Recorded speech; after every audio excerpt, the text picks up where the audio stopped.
Olá pessoal, para quem não me conhece, me chamo Gustavo, sou estudante do último período do curso de agronomia aqui na Universidade Federal de Alagoas.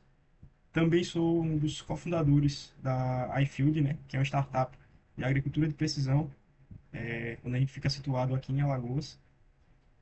E a ideia desse projeto, desse vídeo e de um projeto maior voltado à educação, que eu estou me propondo a fazer, surgiu da necessidade que eu observei de alguns colegas meus próximos a mim, que mesmo próximos a mim, e eu falando tanto de agricultura de precisão, eu percebi que não é algo tão simples quanto é na minha cabeça, né?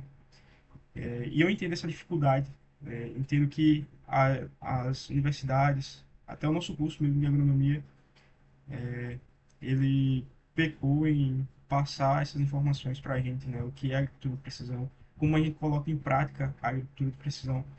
E também não julgo a universidade ou as instituições, sei que elas têm uma grade complexa a cumprir, e entendo também que cabe a gente, nós estudantes, né, buscarmos ferramentas, esses meios de aprendizado, né?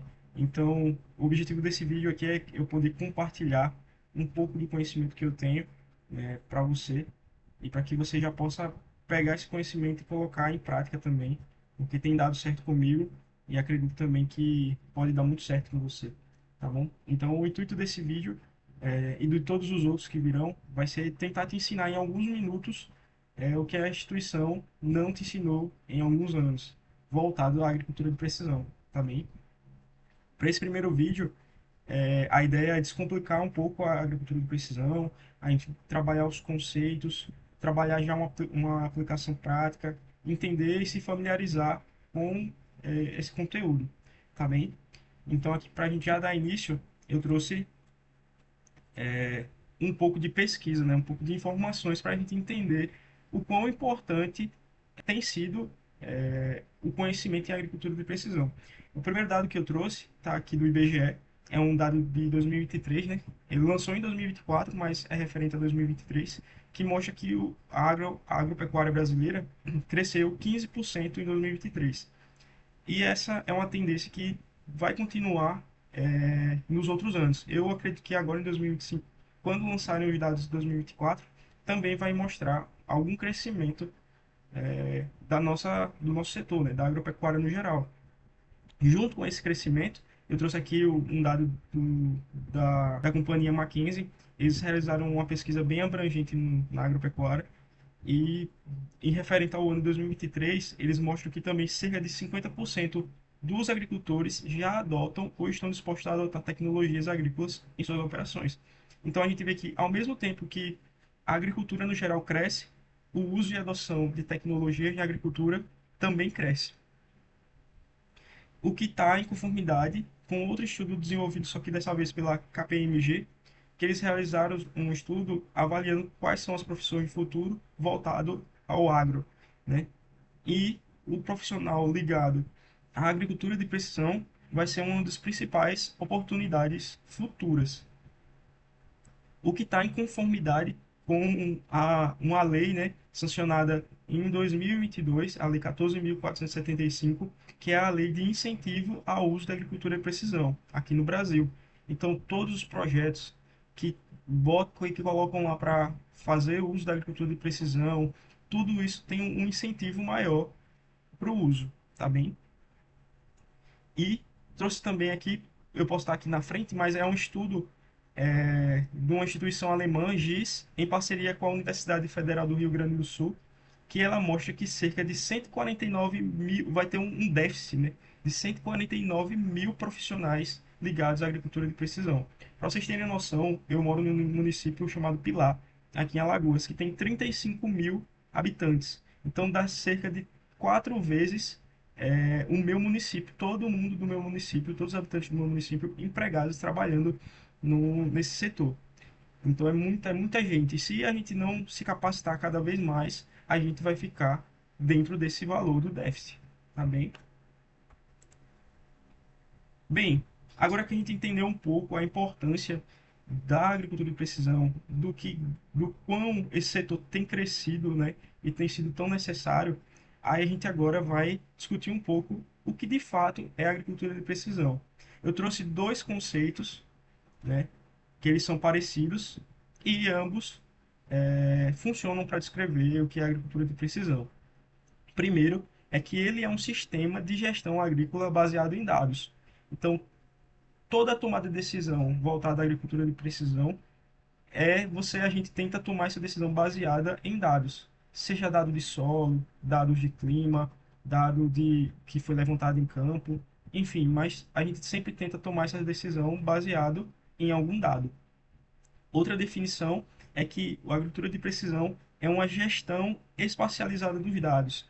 Então, o que significa isso? A gente tem uma área definida, né? Então, a gente tem uma área que está espacializada e a gente coloca esses dados de forma distribuída na área. Então, a gente meio que fraciona a área e em cada pedaço dessa área que a gente fracionou, a gente utiliza os dados referentes a essa área. Uma forma boa de lembrar, quando a gente fala assim, às vezes fica meio confuso, mas uma forma boa de enxergar a agricultura de precisão é através da regra dos 4 Cs.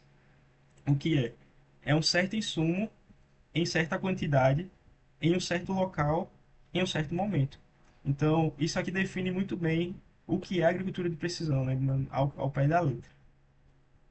Bem, e eu acho importante a gente acabar com a complicação, desmistificar que a agricultura de precisão é algo complicado, que é algo de outro mundo.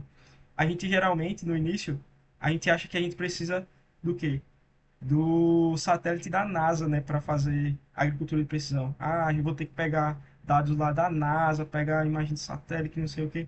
O satélite existe, ele existe de fato, ele está lá, captura imagem, mas a gente não precisa necessariamente do satélite da NASA. A gente não precisa do robô lá no campo fazendo levantamento, controlando praga diretamente, entendeu? Então, não é tão complicado. Existe em uma ponta, de fato, essas coisas funcionam, elas existem. Porém, a gente começa pelo básico. Eu trouxe um exemplo aqui prático para te mostrar o quão a agricultura de precisão pode ser prática e a gente já consegue colocar ela em prática de fato hoje, tá? Ó, aqui tá eu, você, com nosso trado holandês, indo fazer a coleta de solo lá na nossa área. Então a gente só tá com. Não tem trator aqui com GPS, não tem nada. A gente só tá com o nosso traduzinho e vamos supor que a gente tá com o celular no bolso. E com esse celular a gente vai conseguir também é, coletar as coordenadas da área, né? Então pegar uns pontos lá no Google Maps ou algum aplicativo parecido, tá bom? Mas é só isso. A gente tá com o celular e o trado para fazer a coleta das amostras lá. Geralmente, como é que a gente faz a nossa amostragem de solo? Nós vamos em campo, definimos alguns pontos aleatórios, ou vamos em zigue-zague, e vamos coletando diversos pontos, né? Então a gente define alguns pontos aleatórios, vai fazendo a coleta, e depois o que é que a gente faz? A gente junta todas essas amostras e faz uma média, né? Então junta tudo, homogeniza, e já cria uma amostra só e manda para o laboratório, correto? Então a gente aplica uma média.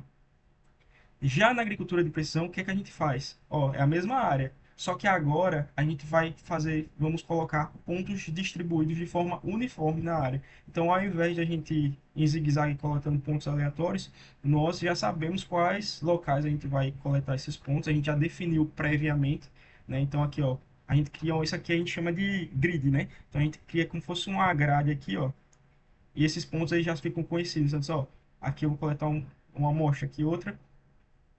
E ao invés de a gente juntar tudo e transformar em uma amostra só, o que é que a gente vai fazer? A gente lembra do conceito, é uma agricultura de precisão, aqui ó, é uma gestão espacializada dos dados. O que isso significa?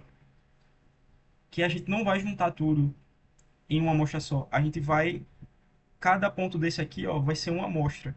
Então a gente vai gerenciar essa área, esse espaço, de forma, com cada ponto desse aqui, ó, vai ser o nosso dado, entendeu? Em uma gestão espacializada dos dados. Então, isso aqui é uma amostra, isso aqui é outra amostra em outro saquinho, isso aqui é outra amostra em outro saquinho. Então, a gente vai ter um número bem maior de amostras para o laboratório, né? E a gente vai conseguir enxergar a área não como um todo, mas cada pedaço aqui de forma individual. Então a gente manda isso aqui, coletou essas amostras, manda para o laboratório. Quando o laboratório devolver para a gente as análises de solo, né? A gente usa uma ferramenta que é o QGIS, né? Para fazer uns cálculos lá, para trabalhar esses dados que eles mandaram para a gente. E ao invés da gente fazer uma aplicação utilizando a média na área toda, né? Então vamos supor que aqui a gente fez uma média, deu uma necessidade de calcário de 3 toneladas por hectare, a média. Já quando a gente trabalha com agricultura de precisão, quando a gente faz essa gestão especializada dos dados, a gente consegue trabalhar cada pedacinho de uma certa forma. Então aqui a gente pode observar que nesse pedaço aqui teve uma demanda maior, tá mais ácido. Então a gente vai aplicar 5 toneladas. Já essa área aqui, já está próximo da média aqui, que ficou, né, 3 toneladas. E uma grande parte da área aqui, uma demanda muito menor de calcário, por exemplo, né? No caso aqui, 1 tonelada. Então, para vocês verem como apenas como a forma que a gente coletou os dados e trabalhou eles, muda totalmente a forma que a gente vai trabalhar e conhecer essa área, né? Se a gente sabe que nenhuma área agrícola ela é homogênea, né? Se a gente sabe que se a gente pegar 1 metro quadrado não é homogêneo, imagina 1 hectare, 10 mil hectares. Aí é que aí cada pedacinho tem uma peculiaridade, né? Bem, principais tecnologias da agricultura de precisão. A agricultura de precisão, ela trabalha muito, a gente trabalha muito com o uso de sensores, né? Diversos sensores, diversas ferramentas para coleta de dados, né? Para que a gente possa extrair dado do ambiente e possa trabalhar esse dado, né? Posteriormente. Então aqui eu trouxe alguns sensores, né? E algumas tecnologias que a agricultura de precisão utiliza. Primeiro são os sensores agrometeorológicos, né? Onde que a gente consegue velocidade de vento, pluviometria, né? Umidade do ar, temperatura. Então uma série de dados. Isso aqui é primordial no uso da agricultura de precisão. Aqui a gente sabe qual o melhor momento de plantar, o melhor momento de colher. Que a gente consegue calcular é, os graus dias, né, para saber em que fase aquela cultura está. Então, o uso de sensores, né, na agrometeorologia, os dados que isso traz para a gente é primordial, tá bom? A gente tem aqui um bem conhecido, né, e foi um dos precursores, né, é um dos principais lá do início da agricultura de precisão, que é o GPS, que a partir do GPS a gente conseguiu nos posicionar e posicionar também equipamentos de uma forma mais organizada, certo?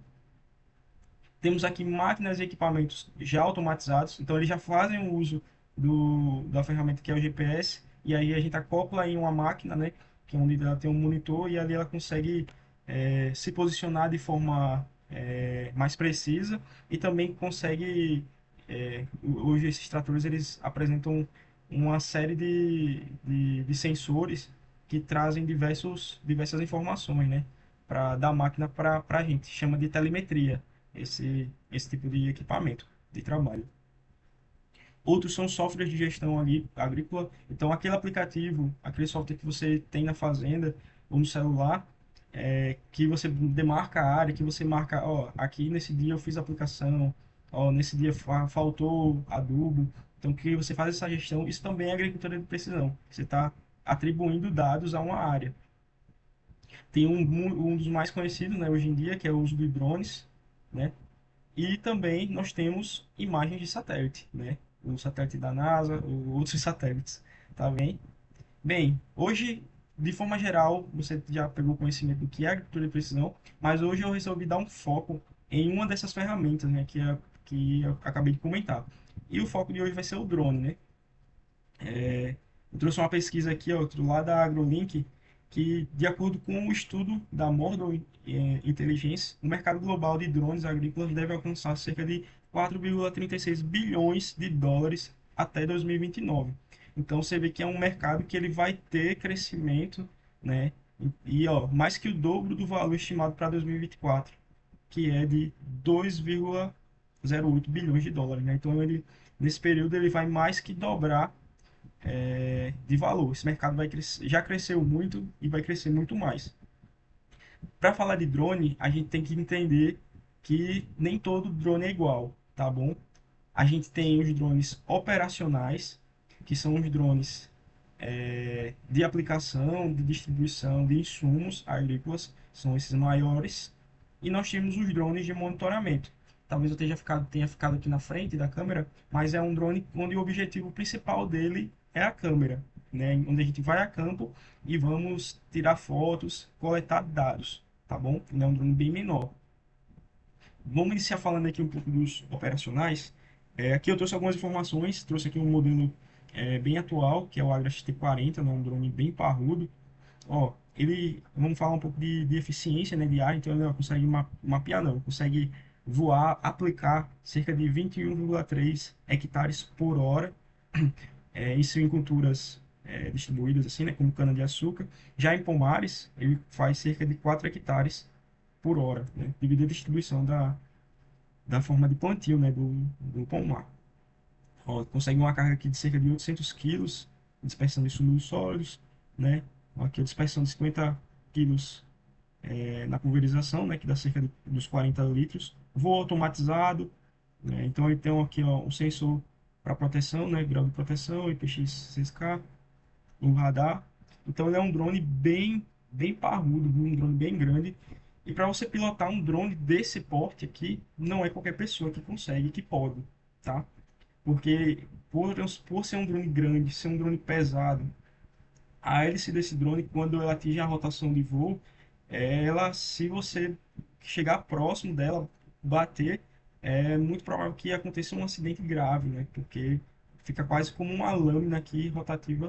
Então, para você pilotar esse drone, existem alguns critérios. Primeiro, segundo a ANAC, né? Você tem que ter o cadastro no CISANT, né? Do drone, ter o certificado de aeronavegabilidade especial, tem que ter no mínimo 18 anos. Você precisa também ter a licença de piloto, né? Para RPA, né? Segundo o DSE, você tem que ter um cadastro no SARPAS. Você tem que solicitar um voo antes de executar. E você tem que apresentar os mapas, né, e planos de voo de forma organizada. E segundo o mapa, você também tem que ter o cadastro como prestador de serviço de drones, né? Tem que ser um piloto treinado em aplicação aérea, certificado. E, se possível, também é interessante que tenha quando você for fazer a aplicação, tem um laudo agronômico, né, e um ART do engenheiro agrônomo prescrevendo aquele voo, né? Descrevendo qual é o produto que vai ser utilizado, qual é a área, com todas essas informações. Então você vê que para pilotar um drone desse não é tão simples, não é tão fácil. Existem todos uns critérios de segurança para que esse drone esteja em operação, né? Critérios de segurança do drone, que ele tem que estar cadastrado em uma série de sistemas. O operador ele tem que ser um operador credenciado com um curso. E além disso, a operação tem que ser geralmente informada, né, para um ministério, tá bom? Então, o grande objetivo dos drones operacionais é a aplicação de uma série de insumos de forma direcionada. Então, aqui eu trouxe dois modelos, né? Um de aplicação de líquidos aqui, ó, os bicos pulverizadores, e outro aqui de aplicação de macrosólidos, né? Macrobiológicos, na verdade.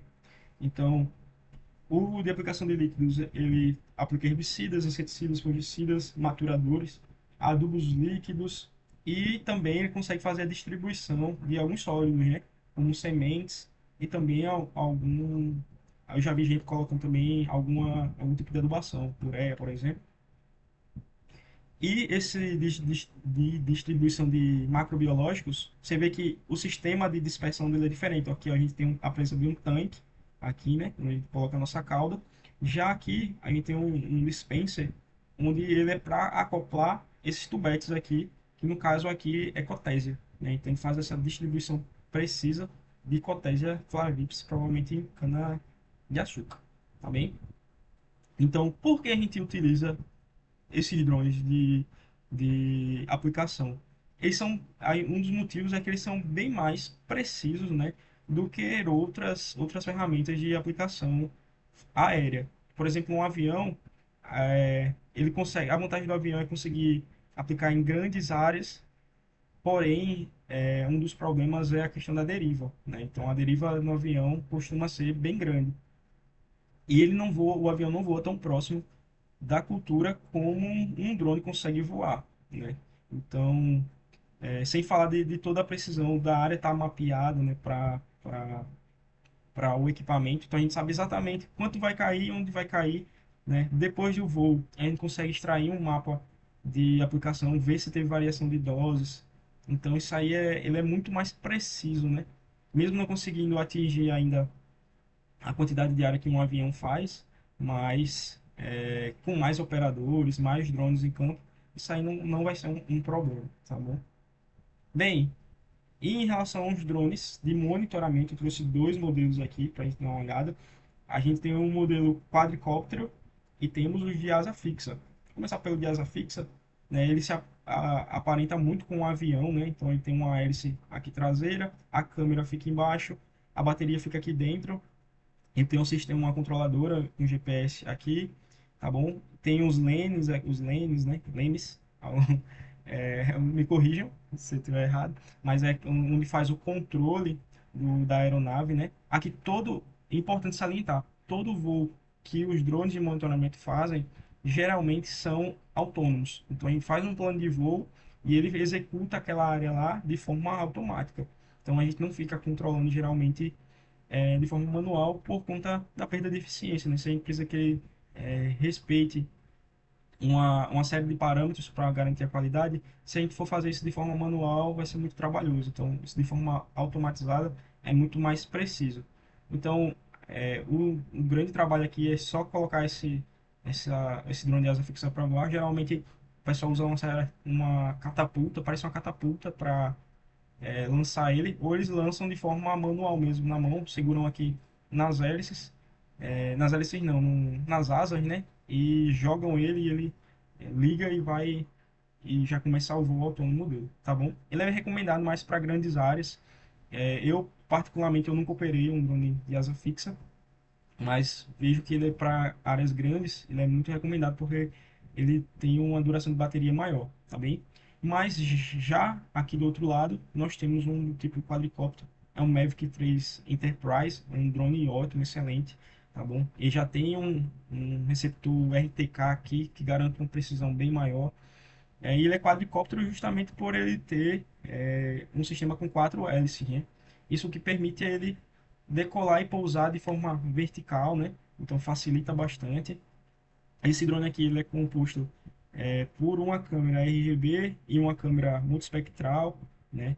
Ó, diferente do drone de aplicação, onde ele consegue voar aplicar em cerca de 21 hectares em uma hora, ou isso aqui é um levantamento é eficiente, ele consegue fazer cerca de 200 hectares por voo, né? Quando ele fala por voo, é a duração de uma bateria, né? Então a gente vê o quanto de área esse cara consegue fazer. É um drone, apesar de ser pequeno, é um drone muito potente, tá bem? É, então, de forma geral, ele tem os sensores, né? Como o drone de aplicação, que trazem uma certa proteção para ele não colidir. Então, geralmente, eles ficam aqui na frente, embaixo, e tem sensores atrás também. Ele é bem compacto, bem mais compacto que um drone de aplicação, né? Ele geralmente cabe em uma maleta, bem estável, consegue prevenção de obstáculos aqui, distância de transmissão de até 15 quilômetros. Então, você vê que essa distância de transmissão é a distância que ele consegue ficar entre você, que está com o controle, né, que está com o rádio, até ele. Então, é uma distância bem grande. A câmera multispectral, ó, green, red, red edge, né, que é o infravermelho, e o NI. Então, tudo aqui, né, nessa belozurinha aqui, né? O foco do drone de monitoramento é sempre a câmera. Todo o resto é um mero arcabouço, né? Uma plataforma que vai voar. O foco aqui, nesse caso aqui, o foco é a câmera e esse receptorzinho aqui também é RTK, que vai garantir uma precisão de centímetros, milímetros na hora do mapeamento, tá bem? E para operar esse bichinho, a gente precisa daquele tanto de coisa do drone de aplicação? Não. Para a gente operar um drone de monitoramento, a gente precisa, basicamente, o drone ele tem que estar homologado na Anatel, né? Mas se você comprar no Brasil, geralmente todos os drones comprados no Brasil, ele já vem com o selo da Anatel. Ele precisa estar cadastrado no sistema SARPA, né, do DCEA. Tanto o drone quanto você faz esse cadastro, ele é gratuito. É só você colocar seus dados lá, colocar os dados do drone, você vai tirar uma foto do drone, vai colocar lá, então isso gera um documento no final que ele fica com cadastro lá, né? Então, quando você vai realizar um voo, você entra no sistema DSE, faz a solicitação desse voo, então ele já sabe que quem é o piloto, se é você, qual é o drone que você vai usar e qual é o local que você vai voar. É bem simples, galera. Tipo, só entrar no sisteminha lá e seguir o passo a passo, não tem segredo. E é gratuito. E se você for um prestador de serviço, é interessante que você tenha o seguro de responsabilidade civil do explorador ou transportador aéreo, que é o seguro reta, tá bom? Isso aqui garante que se ele cair em cima de um carro, da casa de alguém ou alguma coisa desse tipo, é, a gente vai conseguir arcar com os custos de reparo daquele, né? Então, é um seguro importante ter se você for um prestador de serviço. Se você voar em áreas, mais em áreas urbanas, se você for trabalhar mais em áreas rurais, não vejo tanta necessidade, mas legalmente é interessante ter, tá bem? Bem, e o que é que a gente consegue fazer com esse drone de monitoramento? Quais informações a gente consegue extrair? Eu trouxe aqui algumas, né? Primeiro, identificação de estresse hídrico na lavoura, detecção de pragas e doenças antes que os sintomas visíveis apareçam. Como é que faz isso? Se você tem um drone com uma câmera multispectral, você vai conseguir meio que enxergar o que o nosso olho não está vendo. Então, é muito provável que às vezes a câmera, o sensor, ele enxergue sintomas que até agora a gente não está conseguindo enxergar. Análise de fase de plantio, compactação do solo, mapeamento para aplicação localizada de insumos. Eu trouxe aqui alguns exemplos práticos, né, que eu já fiz, só uma fração. Então aqui a gente tem uma área experimental, onde foi aplicado alguns tratamentos. Então aqui a gente tem a visão RGB da área, né? Aqui a gente aplicou um índice de vegetação para dar uma destacada na área. A gente consegue criar modelos digitais de superfície para ver se alguma área está sendo beneficiada ou não tá, ou pelo contrário, né, está sendo, esqueci a palavra, mas está sendo punida pela topografia. Então a gente vê aqui, ó, que a gente tem uma área de baixada. Então, possivelmente que em um dia de chuva, aqui tem um acúmulo de água maior do que em outras áreas. Isso pode ser benéfico ou não para a cultura que está aqui nesse local. A gente consegue fazer identificação de plantas daninhas, né? Classificar as plantas daninhas. A gente consegue fazer falhas de plantio na área. A gente consegue fazer mapas administrativos, né? De diversas áreas. Então, definir aqui vai ser plantado arroz, aqui é pastagem, né? Aqui a gente vai implementar tal coisa. A gente tem esses locais de armazenamento de água. Então, a gente tem isso aqui de reserva legal. Então, tudo isso com o mapeamento através de drone a gente consegue fazer de forma fácil, entendeu? E muito mais, né? Isso aqui como eu falei, é só uma fração do que é possível fazer com drone. Ah, e lembrando, tudo isso aqui que eu mostrei aqui nesse exemplo foi tudo feito com drone com câmera RGB. Com um drone com câmera multispectral, a gente consegue fazer análises é, muito mais precisas, né? Muito mais abrangentes também, principalmente para nossa área de agronômica, né? Então, e como é que a gente faz isso? Como é que a gente transforma uma imagem é, e tira informação dessa imagem, né? Como é que isso acontece? Então a gente está vendo aqui essa foto, então é uma foto muito bonita, a gente tirou com drone, a gente tá, consegue ver o nível de detalhe, né, dessa foto. Aqui, ó, a passagem, que tem uma cerca, uma casa. Só que para nós que estamos utilizando o drone para extração de informação, a beleza aqui não importa tanto, né? Porque o nosso objetivo é extrair dados, extrair informação dessa imagem. E essa imagem, ela carrega uma série de informações, mesmo não aparentando. E como é que a gente faz essa extração dessas informações? A gente faz isso através de algo chamado sensoriamento remoto, tá bom? Então a gente pega aqui o prefixo de sensoriamento, então a gente tem um sensor remoto, né, que significa coleta de dados sem contato direto com o alvo, né? Então a gente tem um método tradicional que nós já fazemos na universidade, no campo. Aqui, por exemplo, a medição de altura da planta. Então a gente tem aqui, vai com uma treininha aqui, chega lá no campo, pegou o dado aqui e anota. Com o drone, aí ele vai coletar essa altura de forma remota, né? De forma sem contato direto com a cultura. Então o drone está lá em cima, a câmera está lá em cima, capturou a foto e ele consegue, através dos sensores que ele tem, a gente consegue extrair os dados de altimetria da planta, né? Importante salientar que quem coleta o dado é o sensor.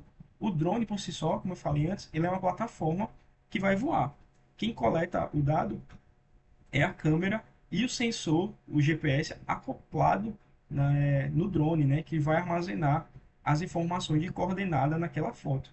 Então, sensores nós temos vários, né, temos os RGB, que RGB significa Red, Green e Blue, né, vermelho, verde e azul, que são as bandas que as nossas câmeras comuns capturam e também são é a banda que nosso olho enxerga.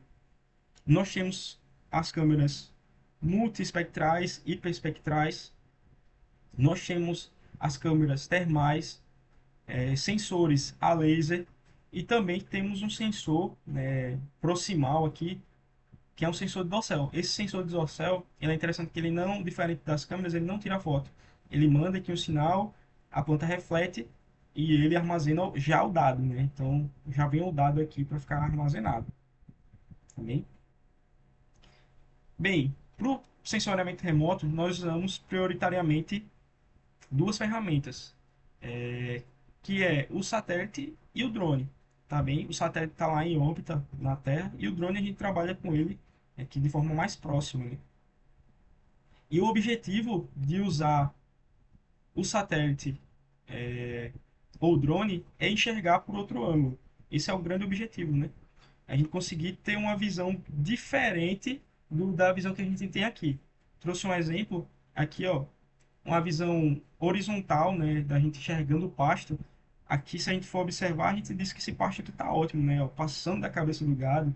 Olha como ele tá verdinho aqui, então parece estar muito bom. Porém, quando a gente muda o ângulo, a gente só de mudar o ângulo a gente já consegue enxergar umas imperfeições. Então aqui a gente tem já vem uma estrada, né? Aqui a gente já consegue ver algumas linhas de trator, linhas de carro, já vê que tem umas áreas mais secas, outras áreas mais verdes, então já não tá bonito como a gente estava enxergando.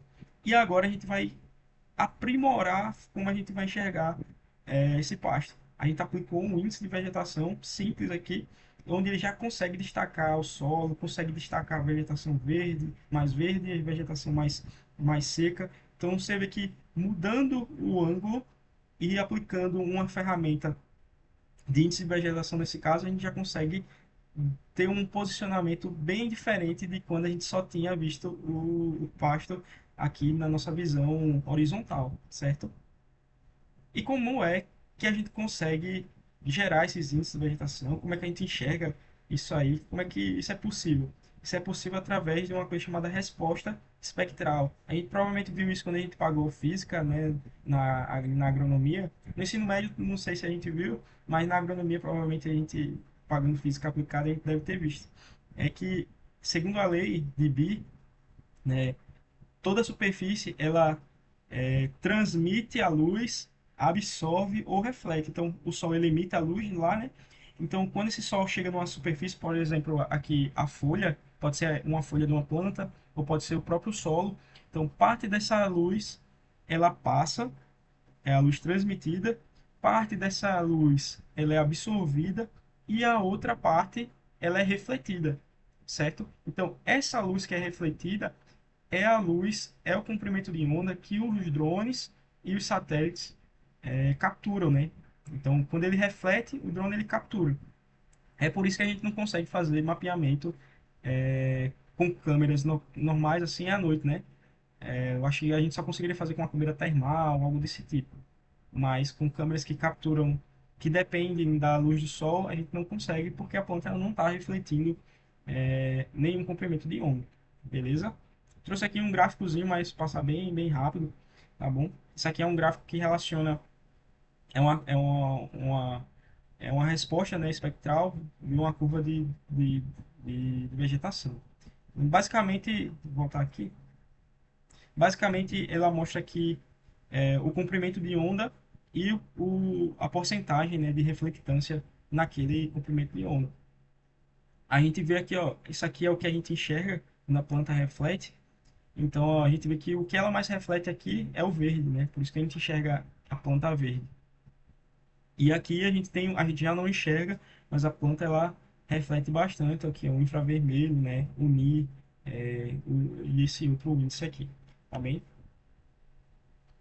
Mas e agora?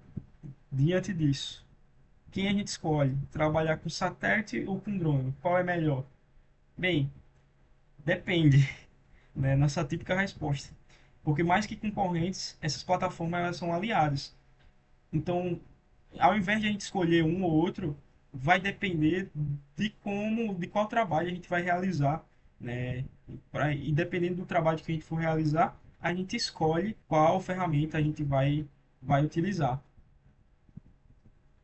Então a gente tem aqui, ó, como é que a gente auxilia nessa escolha? A gente tem a questão das resoluções, né? Resolução espacial, que está relacionado ao tamanho do pixel, resolução temporal, que está relacionada ao tempo de revisita, resolução radiométrica, que é a escala de cinza, e resolução espectral, que está relacionada a bandas espectrais, né? A câmera normal, ela consegue capturar três bandas espectrais, né? Que é, no caso, o verde, o vermelho e o azul, né? Já uma câmera com infravermelho, ela já consegue capturar a outra banda, né? Que é o red edge, né? O infravermelho.